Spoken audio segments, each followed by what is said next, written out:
This is an SM Media production.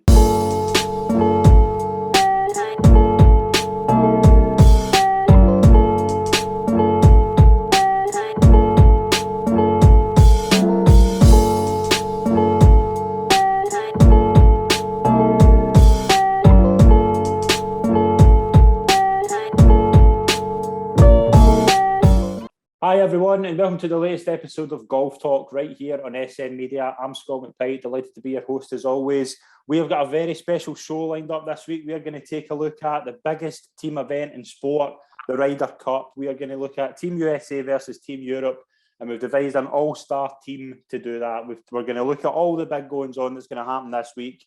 We are going to start off by talking to Andy Fullen, the pro at Largs Golf Club. Andy, pleasure to welcome you back onto the show. Thanks for joining me.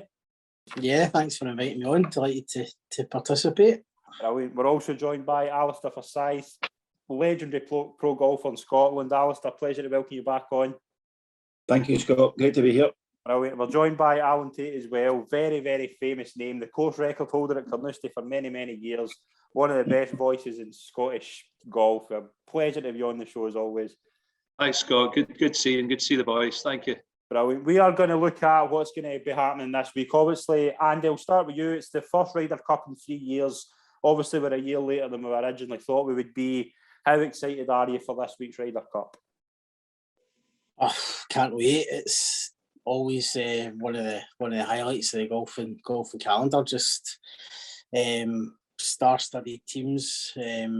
It's just as good as it gets in golf, really, isn't it? It's just absolutely fantastic, and just can't wait to get going. Definitely. Alastair, what is it about the Ryder Cup that makes it so prestigious? I think the history of it obviously is amazing. If you read back, you look back into how it all began, and the Samuel Ryder and putting the trophy up, and how the thing all started back, a long time ago, and just how it's spiraled. It's just been incredible. But I think that really, when it became Europe against America, it really became much more of a contest. But it's the best television in sport. I mean, I know we're obviously biased as golfers, but I genuinely can't find I've never found anything more exciting to watch than a close Ryder Cup Sunday. It's just brilliant. Alan, what is it about the Ryder Cup for you that makes it so prestigious? Yeah, I think, Scott, a wee bit like Big Al there talking about the history of it. I mean, I'm a wee bit slightly older than you chaps. So I kind of go back to the late 70s when guys like Jack Nicklaus were still playing, Tom Watson. These were my heroes of the game. And I mean, we were getting stuffed every 2 years off these guys. You know, the Europeans just couldn't live with them. In fact, I think even by that time it was still Great Britain, Ireland. But anyway, it was still so exciting and it was intriguing. And I was like, what's this Ryder Cup all about? And as I say, that, you know, my heroes of the game at that time were Nicklaus, Watson. So I was almost kind of supporting the Americans because, you know, Europeans, only Seve then sort of came on the scene and it all sort of changed. But for me, it's, again, as I said, a bit like Big Al, it's all about the history and the memories. It's just been amazing memories over the years and the excitement of it. And I mean, it's such a massive event now. It's just went nuts over the last 20-25 years. But really looking forward to it. We need it. You know, it's been 3 years since Paris. Seems a long time ago since that even took place. So we need to get that buzz back, and it'll just be a fantastic weekend, regardless of the outcome. Yeah, definitely. Andy, what's your kind of favourite memory for the Ryder Cup? You get one particular that stands out for you for events going past? I think Medina, obviously, is the easy one to say. That Sunday was just unbelievable. Just most phenomenal television and drama you'll see in sport. But probably my favourite Ryder Cup for watching was probably the 2002 at the Belfry, Sam's one. I don't know whether it's with the Largs connection with Sam and stuff like that, but I don't know. I actually seen highlights of it today on Sky's Ryder Cup channel, and I just loved it. I don't know what it was, whether it was just the course, having played the course as well, pretty familiar with it. There's been Ryder Cups here before. I just, whether it was just at that time, I just resonated good memories for me. But I love watching that, the 2002 one at the Belfry. But that Sunday at Medina will take a lot of beating, I think, going forward. Yeah, I'd agree with that. Medina for me. Alastair, what's that memory of the Ryder Cup you've got in your mind that still sticks with you to this day? I like, obviously Medina, as Andy said, is the one that really stands out. I mean, that was just beyond belief what was happening that night. The best sporting television you could ever see.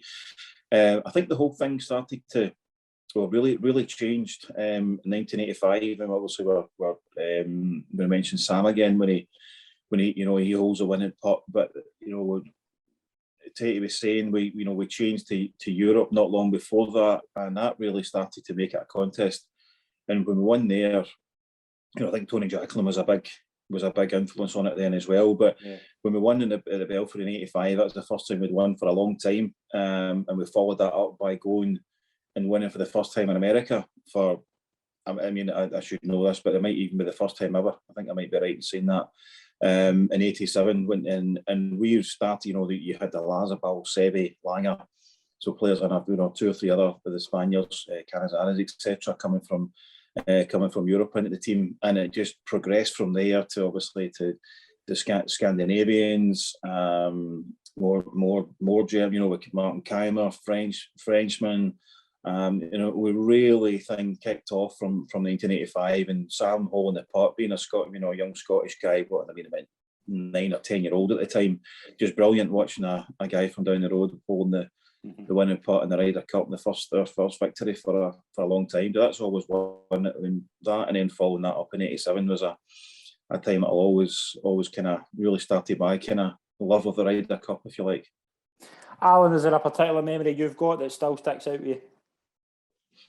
95 for me, actually. I think it was Oak Hill in America, and it came down to Faldo's game and the singles, and last was a par 4, and I think he hit his tee shot into the rough and he couldn't get up, and he laid it up, and he hit a wedge from about 110 yards to about 4 feet, and so he had that 4-footer to win the Ryder Cup. And I just remember my heart was coming out my chest watching it. I'm like, please knock this in. And it was so intense, and the atmosphere, even sitting watching at home, you could feel it. And Faldo, in typical Faldo, steel man, 4-footer, a thing like that. You'd have no better guy to hold a 4-footer to win the Ryder Cup. And he walked up and, he's up and down it from 110 yards. But the bit that I loved about that was him and Seve were, I don't think that they were the best of pals, but, Faldo came off that last green and he just collapsed into Seve's arms,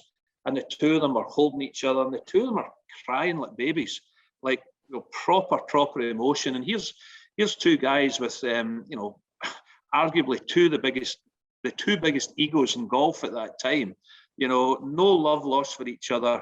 And I thought, my goodness, that is what the Ryder Cup does to individuals like that. The two of them are standing there holding each other with proper cuddling, hugging, and both crying and thank you, well done so much. And you're sitting there going, wow, if this is what this does to people like that, then wow, fantastic. So that was when it really hit home to me how much that meant to the golfer.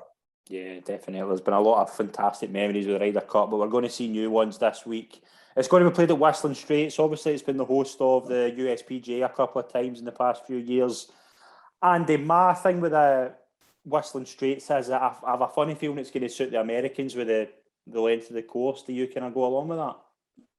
Yeah, it's certainly long, 7,514 yards, I believe. So, yeah, they are. That's just your kind of course, Andy. Yeah?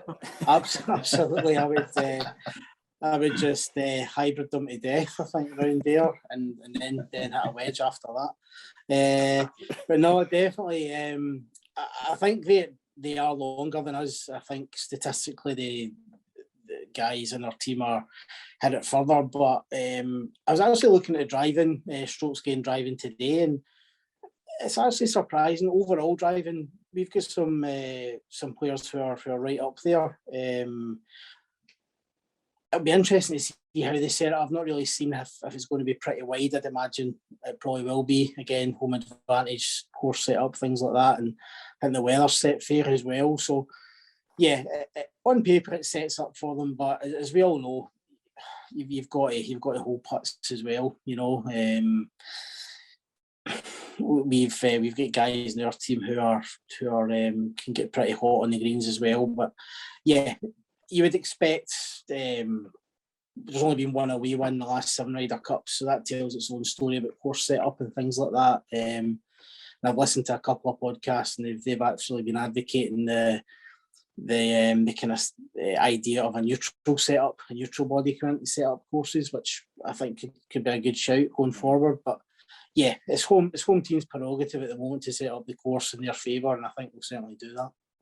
We'll run down the teams that are going to be competing this week. We'll start off with Team USA. We've got Patrick Cantley, Xander Schauffele, Justin Thomas, Jordan Spieth, Dustin Johnson, Brooks Koepka, Bryson DeChambeau, Colin Morikawa, Tony Finau, Harris English, Daniel Berger and Scotty Scheffler. Team Europe. What a terrible setup that is. What a terrible lineup that is. Rubbish. 11 out of the top 25 in the world, which I don't think has ever been. I don't think there's ever been a Team USA or a Team Europe that's had that much strength and depth. Team Europe: Rory McIlroy, Ian Poulter, John Rahm, Victor Hovland, Tony Fleetwood, Sergio Garcia, Lee Westwood, Paul Casey, Matthew Fitzpatrick, Tyrrell Hatton, Shane Lowry and Bernd Wiesberger. Alastair, who's going to be key players to look out for from both sides, do you think, this week? Well, I think from a European perspective, you know, we need big performances from the top players. Let's see, John Rahm needs to be brilliant for us. We need McIlroy to turn up. You know, his form has been a bit in and out for quite a wee while now. We need him at his best, and we need that backed up by. I think Europe, we're going to need.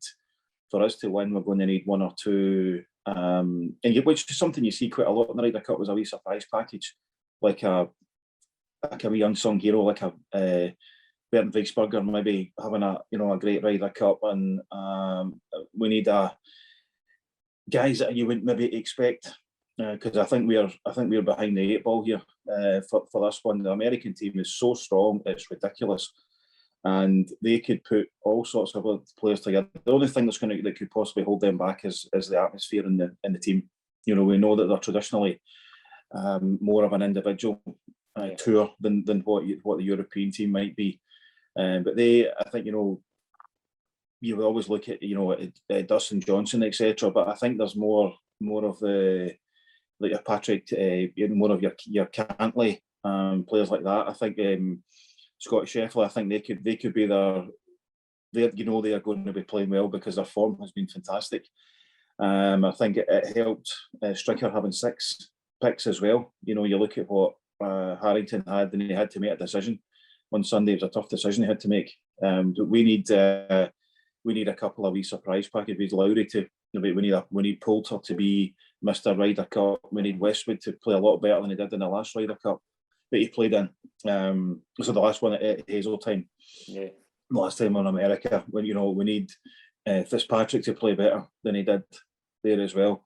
But I think Andy hits the nail on the head. I think the course will be set up for the American team. I really find that we're going to struggle because of the length of the course. So the big hitters, they're nearly all big hitters on that American team. I mean, we're no slouches, but we've got guys that are not in the same planet as them. You look at Justin Thomas, Dustin Johnson. I lost the plot for a minute there.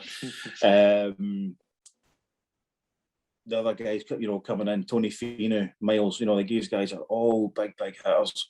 Yeah. So we need our John Rahm to turn up, people like that, and we need Rory to step up to the plate more like his old self. But the Ryder Cup can do that. It might get the Poulter, Garcia. For me, they're a wee bit kind of over the hill in terms of the Ryder Cup. Maybe one Ryder Cup too many for them. We need big performances from those players. But I think we need everybody to play well. Alan, who kind of stands out to you in both sides for this week? Is there a particular player you think that needs to be his best if they're in either side? I think the standouts for me, Scott, is two fantastic individuals. Tommy Fleetwood, who's his form's probably not been as good in recent times as we thought, but he's just the type of guy you wouldn't want to play against. I mean, he's just, he's not the longest hitter in the world, but he's down the middle, great short game. Paris, he gets 4 points out of 5 in his rookie year, which was unbelievable. So I think Tommy Fleetwood is going to be a huge player. I'm looking forward to seeing him. And Justin Thomas, I was already touched on it. For the Americans, same in Paris. I think he had 4 points out of 5. He won 4 and half a point won. So again, he obviously loves that match play situation. So those two for me, I think, are going to be big players. But I think that the guys are, Alastair's talking there about the course being long and all the rest of it.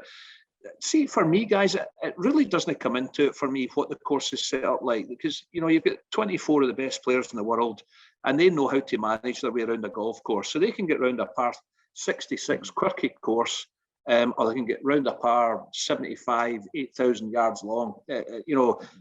For me, it's whose bottle holds up over the next 3 days. So as Al said there, everybody needs to do their bit. I would look towards, and I know again, and I agree with Alastair there. He said, Westwood, Garcia, maybe one Ryder Cup too many for them.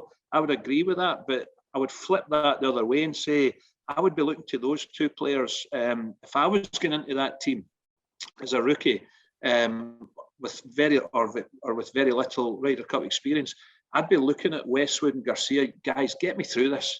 You've been here a million times. You know how I'm feeling. You've been here, you've done it. So I'd be looking at those guys, maybe not on the playing side as much, to get the points, but to get the other players through these next 3 days with their experience. Westwood, Garcia, they love the Ryder Cup. Poulter, could put in that bracket as well. They live and breathe the Ryder Cup. They really do, and they know the right things to say to the right people at the right time. So I'd be looking at them to be very, very influential over that 3 days. Bring the old head and get the less experienced players through the journey. Andy, there's only 3 European players who are going to be rookies this year. It's going to be Victor Hovland, Shane Lowry, and Bernd Wiesberger. America have got 6. Could that experience potentially be favourable towards Europe? The fact they've got more players who've kind of had that experience of, a lot of them have won it as well. Like, do you think that could play in their favour? I don't really subscribe to that. I think Sir Cantley has been in President's Cup, winning President's Cups, done well. And I know President's Cup's not the same as Ryder Cup, but still it's kind of a similar experience. Morikawa's double major champion. I don't think this will phase him a great deal. I think he'll obviously be nervous and things like that, but he's an absolute world-class player. Schauffele, again, thereabouts in majors every single time. I don't really see it being a major problem. The other way you look at it is these guys haven't got any scar tissue. They're coming in desperate to do well. A lot of pressure on the American team as well, though. I'm really looking forward to seeing Victor Hovland in the European side. I think he's the kind of guy. He's just looks designed for the Ryder Cup. He's just that kind of bit of flair about him. He's a little bit different. Not frightened to make birdies at all. Kind of swashbuckling type player. So I think he's made for Ryder Cup. I'm really looking forward to seeing him. But like the boys have said, I just think, like Al said, I just think the Americans are so strong. That's right across the board. The only thing is maybe who do they pair with them? There's maybe not a lot of obvious pairings for the Americans, but on an individual basis, they're so strong. Yeah, I'd agree with that. Alastair, Andy said there about the Americans being under pressure. Do you think they are under pressure because of the kind of dominance of the European in the past kind of few years? I think America have only won it twice in the past 10 outings, is that right? I think since Brookline they've only won it twice. Yeah. Like, is there a lot of pressure on them with the fact they're at home? The Europeans have got their number in the Ryder Cup in recent years, plus the depth they've got, where 11 of their 12 players been in the top 25. Definitely. I think the biggest pressure on them is the fact of how little they've won it over the last, say, sort of 20 years. We've really dominated it. We gave them a tanking in Paris, and again, if you look at a course set up in Paris, so not suited to them. Anyone that's played Paris National will tell you the last thing you want to do is miss the fairways there, and it's not about the length of it. So they'll be doing everything they can to get a home advantage here. But yeah, that's I think, Andy says, the top their pairings. There's a lot of them don't. There's not many obvious ones, and there is a potential. I mean, they've said that they took the ones that don't talk. Brooks and Bryce. Shambo and Koepka, they've said that they're going to put their differences aside for this. But at the end of the day, it's still there, isn't it? That atmosphere's still there. And it's a team room, it's not a team environment. So they're eating together, they're playing practice rounds together. They're going to be in their company the whole time. They're not going to be away to their hotel room on their own, doing their own thing. Brooks Koepka's already said stuff like that. He finds it a bit awkward because he doesn't get to go and just do what he would normally do at tournaments, going to the gym at certain times, going for a nap at certain times, he said. So their whole routine's out the window, and I think with them being such an individual team as well, between the pressure that they're under because of how they ever won it over the last few years, and the fact that they're so strong favourites, and the fact that they need to put pairings together, so that's the kind of things that could hopefully, for our point of view, potentially hold them back. Alan, what was your thoughts on Brooks Koepka's comments when he was talking about the schedule and the kind of difference of it? How does that kind of sit with you, what he came out and said? Do you know what? I like him or loathe him. I loved his honesty.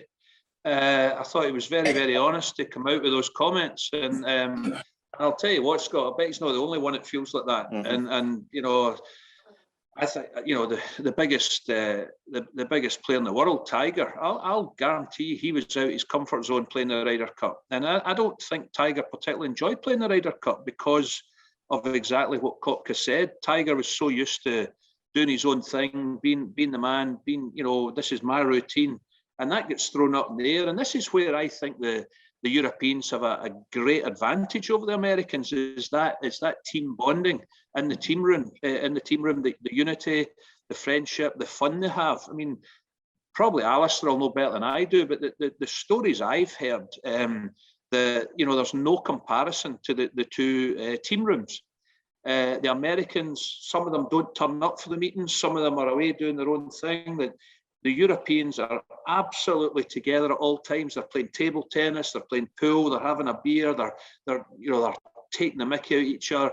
The boy that does the impressions, the Irish boy that does they had him up on the screen doing Poulter, Tommy Fleetwood, Molinari, and you saw the players sitting in the team room and they're crying with laughter, and they're all hugging each other. So that's huge. I mean, that in a team sport is absolutely key to all of that. So so I think when it comes to that, the Europeans have actually got a big advantage because they're much more united. But as I say, back to your question, Scott, I like the guy's honesty, and I mean, going back, 30 years ago when I was playing for internationals at amateur level, Scottish youths, Great Britain, Ireland, I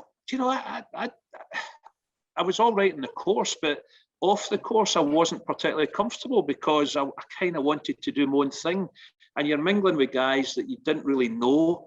And, it could be a wee bit awkward at dinner, and these are your teammates, and you didn't really feel as if you got to know them. So I would kind of stick to the Scottish guys. I would sit at a table with Andrew Coulter or, Gary Orr because I knew them. But would I go and speak to the English boys, the Welsh, the Irish? I would, but it wasn't quite the same. Whereas when you look at that European team, they're one big family.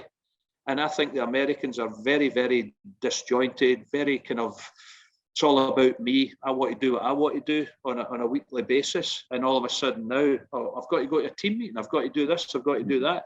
And that throws people. That definitely does. But the Europeans get that and they enjoy each other's company. Even if they don't get on that well with each other, they make a huge effort for that week, or especially the 3 days of the actual tournament. They make a huge effort to become pals. And then, hey, listen, next week when it's all done and dusted, they might ignore each other in the airport again. So what? They've done their bit for that few days when they had to do it. And I think that's absolutely huge, key, absolutely. And I think that's a huge advantage. It's one of the main reasons, sorry to jump in here, Scott, it's one of the main reasons that, for me, that Europe have done so well, not just obviously the standard of golf, but the difference between the European team as a team and an environment. You listen to the team captains, like Sir McGinley talking about different. He brought Sir Alex Ferguson in to speak to. That's right. Yeah. One of the greatest managers there's ever been. He brought him in to speak to the team. Remember there was one of the Ryder Cups in America a few years ago. Mickelson went away one of the practice days and practiced at a different golf course. Mm-hmm. He went away and practiced at a different place to where the team were practicing. We've seen Tiger down the years wearing like a polo neck under a V-neck slipover. I think it was at the Belfry. That wasn't even part of their uniform. So their uniforms have been horrific. They have been. To be fair, they have at times. But when you see them wearing different, wearing things that are not part of the team, it's part of the team, and that should be all sorted. Every player should be saying, well, this is what we like to wear, etc., etc. But when you got Mickelson and Tiger, Mickelson is one of their best ever players. He's away practicing at a different golf course. Are we up the road hitting balls somewhere? Whereas the whole thing's going on. Happen. You're right, that wouldn't happen. Wouldn't happen in the Europeans. Mental. Andy, when it comes to the two captains, obviously Steve Stricker for the Americans and Padraig Harrington for the Team Europe. Who do you think is going to have the edge? Who do you think is going to get more the captain's vibe with the Ryder Cup? And them, Jake? Good question. I think it's a difficult one for Harrington. I think he's got all the makings of being a great captain. He's very intelligent. He's very much attention to detail with everything. The two boys will probably know him certainly better than I've only met him a couple of times, but you get that impression that his interviews very thoughtful. Whereas Stricker, this really is a home game for him. It's in his home state. Again, he's been a winning President's Cup captain. I think all his players. I think he's probably one of the few guys that could have a chance of gelling all these guys together, because he is quite a well-respected guy, although he's not won a major or anything like that. But he's been around for a while, and I think he's partner with Tiger on some of the Ryder Cups, so he's obviously used to dealing with egos and stuff like that. But it's a good question. I think it's unfortunate for Harrington. He's come up against this team and Stricker in his home state. But I think he'll do well as a captain. Harrington, I think he's got all the makings of being a successful captain. Just possibly not against this team. Alastair, how key is it if obviously Koepka and DeChambeau, they're saying that they're going to put their differences aside? How key is it for that kind of rivalry to go away this week and focus on what they need to do? Well, it's huge. We've just been talking about how Europe have been so successful because one of the biggest, the strongest points that Europe have is their camaraderie and in the team room and environment. And you go to a European tour event and you see different tables of sitting in a players' lounge, and there's a network there. You go to the PGA Tour and it's like they travel with their families or they travel themselves, whereas a lot of the European tour or a lot of European guys will travel with each other. They'll eat with each other at night. So there's a togetherness there that's a big difference between the two teams. So if there's a frostiness there with DeChambeau and Koepka, two top players, but obviously they can keep them apart, and you know they're not going to play in the morning four balls or anything like that on Friday. That's for sure. We'll take a look at some kind of partnerships that we think are going to definitely happen. We'll start with Alan. Is there any partnerships you feel could be on both sides that could be kind of guaranteed, and what's kind of ones that you think you would like to see? So I picked one of each, Scott. For the Americans, for me, I think a guaranteed one's Patrick Cantley and Xander Schauffele. Played in the President's Cup. They're great pals as well, really good pals. Played in the President's Cup, 2 wins from 4. Seem to be very, very comfortable with each other. So I think that's on one of the days an absolute certainty. And for me as well, an All England partnership in Tyrrell Hatton and Paul Casey. Right. Again, got on very, very well. Kind of similar personalities, like a bit of an arrogance about them, and you know, and their games sort of really complement each other. And again, they partnered in Paris and won 1 out of 2. But even the game that they didn't win, they were beaten by a great pair, and I can't remember who it was. But so I think that for me, so Hatton and Casey are an absolute certainty, as is Patrick and Xander as well. So that's my 2. So I probably get that wrong, but there you go. Andy, what about you? Is there any partnerships you feel are certain, and is there kind of a few you'd like to see as well? The 2 I'll just say there. That's what I was going to say. I don't know. I think I'm man, I've done my homework. You're just catching on to me here. I know. Cheers for that. I'm quite interested to see what he does with the European rookies. If he goes like so with Hovland, does he go experience with likes of Westwood with him, or I'd love to see Rahm and Hovland. I think that'd be brilliant. I think that could be possible. I just think that'd be great. Or does he go kind of McIlroy and Lowry? Again, a bit of experience with McIlroy. He knows Shane Lowry very well. Does he go with that? On the American team, I don't know if I've not heard any talk about it, but I think Morikawa and Finau is just an absolute perfect partnership. I mean, with Morikawa's precision and Finau's length, I mean, foursomes just could be a great partnership there. But other than Schauffele, Cantley, Thomas and Spieth for America, there's really interesting to see what he does with Bryson and Brooks and Dustin as well. Scheffler could possibly be like a partner for Dustin Johnson, something like that would work well. But no, it'll be interesting to see. Alastair, what about you? Is there any partnerships you feel you would quite like to see this weekend? I think they're a wee bit more obvious for Europe. I don't know, just because I kind of know the European players, I know more than the American team. But I think foursomes for me, I would have Westwood and Fitzpatrick together. You've got experience. I know Fitzpatrick's played one, but he didn't do particularly well at that one when he played at Hazeltine. Both very accurate drivers of the ball, and that's always kind of traditionally the strength of a good foursomes partnership, because you're going to be in the hole all the time. I think that could be. I would be very surprised if that wasn't a foursomes partnership. I think you'll see Garcia and Rahm. I think, from the just purely, not just because that's obviously the Spanish connection, but they've played a bit of golf together before. They've practiced together, practice rounds and stuff like that. Definitely, I think McIlroy and Lowry. I think that's not a stick on, but I would be surprised if they didn't play together at some point.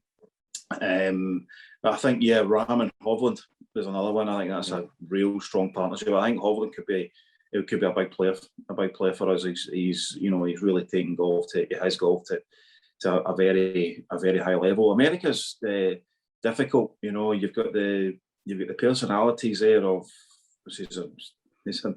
I certainly don't expect Koepka and DeChambeau to play together, but it's who do they play with? If they've got this kind of aura about them, would they maybe say, if Koepka, that ego thing, say, well, if you put him alongside the likes of Dustin Johnson, so he's got the respect of of the likes of Koepka. So they might get on. Okay, both great drivers of the balls. Like it's a foursomes partnership. Morikawa, you're going to see in foursomes because he's so precise. Yeah. So maybe Morikawa and a Johnson, because again, as much as DJ's long, he's also accurate off the tee. I always feel in foursomes you need to have guys who are accurate off the tee. To make sure you're not giving holes away. If you put I'd be very surprised to see DeChambeau playing much in foursomes. He stands up and does that thing with the driver. He could be giving away 3-4 holes. Yeah. You can't afford to do that. So you saw him at the Open. He was in places that you just can't get around the course from there. Although the course set up of the house will be fairly generous, but I think you'll only see the likes of him at in the four balls. I think an American team we could have all sorts of permutations there. I think there's quite a few fairly obvious ones. I agree with Alan there. Casey and Hatton. I can see them playing together once or twice. But I think it's just we've got kind of nice options there. We've got good options there where I don't think there's going to be any real issue with who plays with who. They might look at the foursomes and say, well, who's the real form players? And again, Poulter's another good accurate driver of the ball. Garcia, even though his forms, he hasn't played him his way into the team, but again, he drives the ball so well. Yeah. So we get, on paper, we've got some really good foursome partnerships there.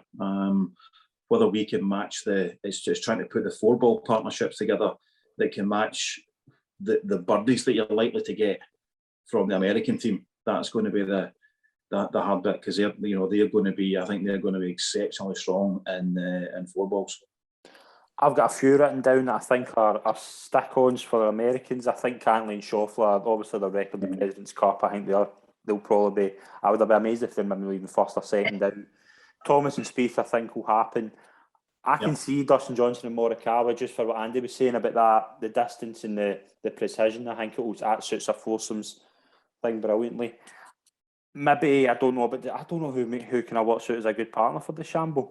Like, can you put him with maybe Morikawa at some point if they're for that kind of foursome thing? It's tough. Like, I would, as Alastair says, that DeChambeau, can you rely on DeChambeau in a foursomes situation? No. It's a worry. It's a worry. I think you keep him for the singles. Aye. I think Finau could potentially go out with like a Morikawa or maybe even like a Berger and English maybe. I can see that happening as well. Right. I think they're kind of really, they play quite well together. I think McIlroy and Poulter. I know McIlroy will play with Lowry out at some point, but I think McIlroy and Poulter for me. I don't know how. Obviously, the record at Medina, they kind of changed the game at Medina, didn't they? It was that combination. Think you could maybe see that again, McIlroy and Poulter? Definitely. Yeah. Rahm and Hovland, I think they're probably the two highest ranked players. I think you get them out early and try and get a point on the board. I can see Rahm and Hovland. Fleetwood and Garcia. Is that possible? I like that as a partnership. I do. I think, as Alastair said, Garcia, great driver of the ball, absolutely phenomenal. Fleetwood, not the longest, but tell you what, his performance in Paris 3 years ago was sensational. And I think Fleetwood will be so up for this. And Garcia will play, as Al said earlier, without repeating it, Al said, it's maybe a Ryder Cup too far for a Garcia, Westwood, Poulter, which again, I think, I try and turn that into a positive. They might be thinking, this is my last dig at this. If this is going to be my last Ryder Cup, I'm going to be doing everything I possibly can to make this a memorable one. I'm going to, just do all I can. So in Fleetwood, a wee bit kind of calmer, Garcia very fiery. We'll play to the crowd. We'll get them. There's no Europeans there, obviously. There might be a few, but Garcia will really mix it up with the crowds and everything. So I agree with you, Scott. I think Garcia and Fleetwood is a fantastic partnership. Kind of two opposites, but in my opinion would work. Yeah, I think Casey and Hatton as well. I can agree with you on that. Casey and Hatton, I think, could be one together. Westwood, Fitzpatrick, I've got another one written down. But there's going to be a lot of... It'll all depend as well. Obviously, the first one's the one we all look forward to in the opening ceremony. We look to find out who the first combinations are, and I think that kind of sets the tone for the week. But we're going to move into some predictions. Let's get some predictions here on who we think is going to be the top point scorer from each team. Andy, who's going to be the top point scorer for the Americans and the top point scorer for the Europeans?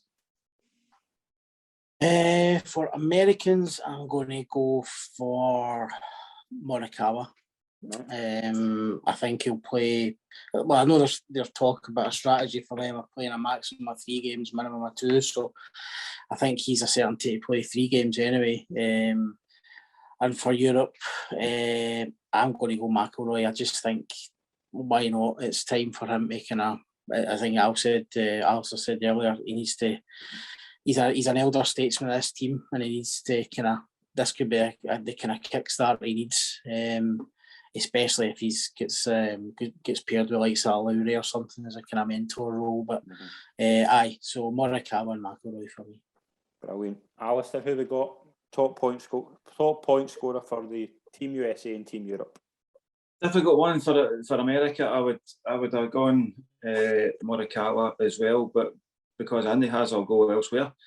I'll be wrong, don't worry. Just to mix it up a bit, I think Morikawa. I think he's so strong, he's so steady. But so I would say Cantley. He's seriously good form.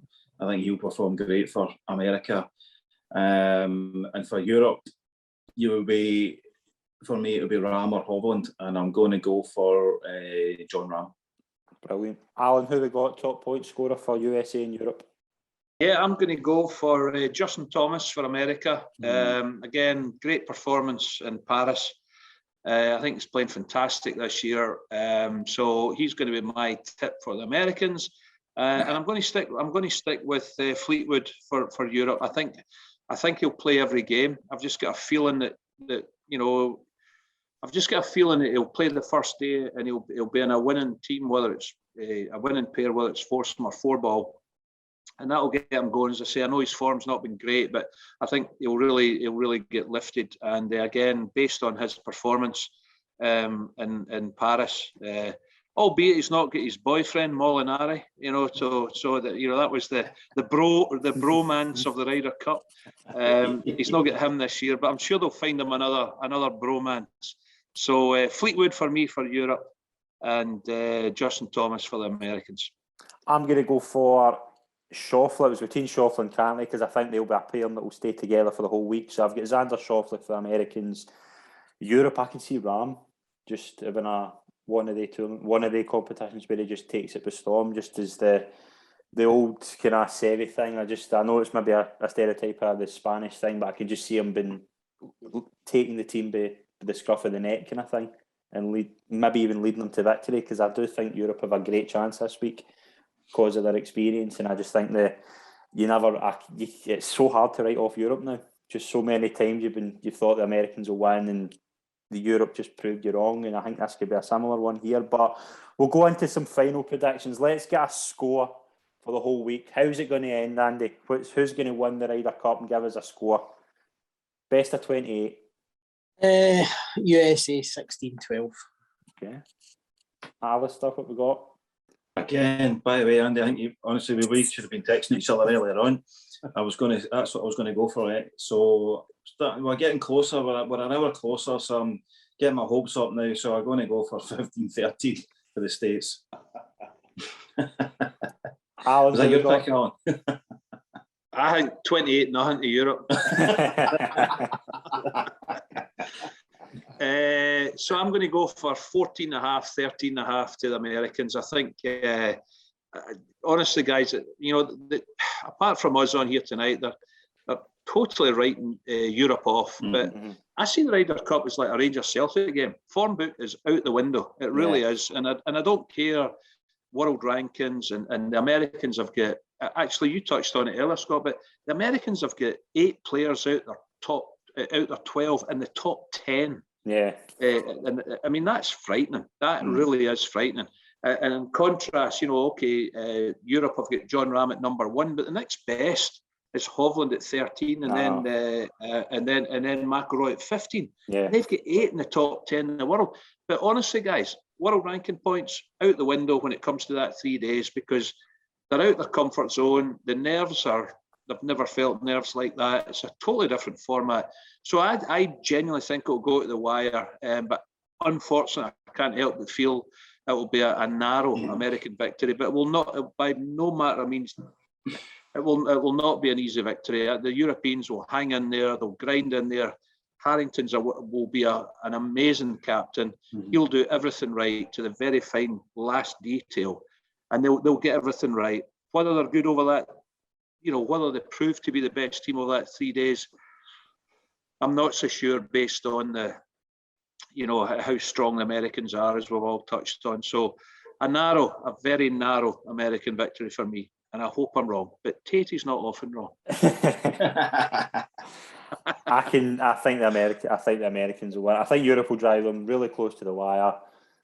15-13 for me for Team USA. I think they'll just have enough, as you say, that strength and depth, and I think there's just too. I think they might just have too much on at the weekend. But it's going to be a really exciting week of golf. It always is. It's the Ryder Cup. We haven't had it in 3 years.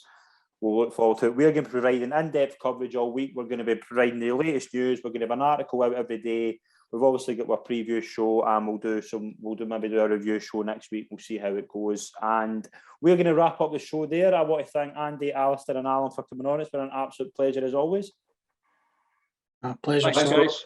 Thank you. Good to see you all. Thank you very much to everyone who's tuned in. Follow us on social media for in-depth Ryder Cup coverage all week, and subscribe to our YouTube channel. Thanks very much, everyone. We'll see you soon. Cheers.